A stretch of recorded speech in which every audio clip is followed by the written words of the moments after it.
Hi, classmates. I would like to preface this video before we start talking about cannabis that I personally am an avid cannabis user and advocate, and I use it specifically to help regulate my nervous system and relax. So, I picked this topic because when it comes to alcohol and opiates and pharmaceuticals and other types of substances, it's really easy to see, in my opinion, it's easy to see that yes, that type of addiction is real. So for me, I really wanted to uncover, is cannabis addiction real? And through reading the articles that I found and reading the articles that my client that my classmates found, there is such thing as cannabis dependence. I still personally do not, and this is just me being an individual and having an opinion, I find it way easier for me to choose not to smoke weed than I saw the person that I was cohabitating with for 18 months who had a physical addiction to alcohol. He could not choose to not have a drink that day. I could choose to not use cannabis that day and go about my day and have a great day. With alcohol addiction, he could not choose that. With alcohol dependence, with alcohol physical dependence, he could not choose that. And so that to me is a very, very big difference. It's a very big difference. And I do personally not think I will ever believe that cannabis addiction is real.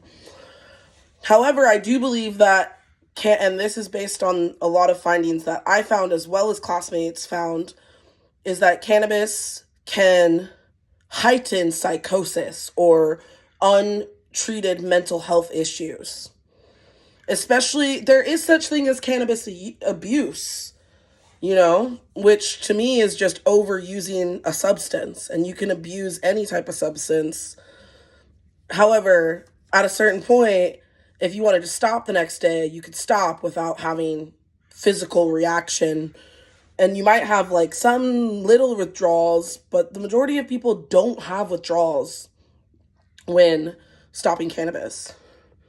The thing is, though, is the untreated mental health issues are correlated to cannabis abuse, misuse, and dependence.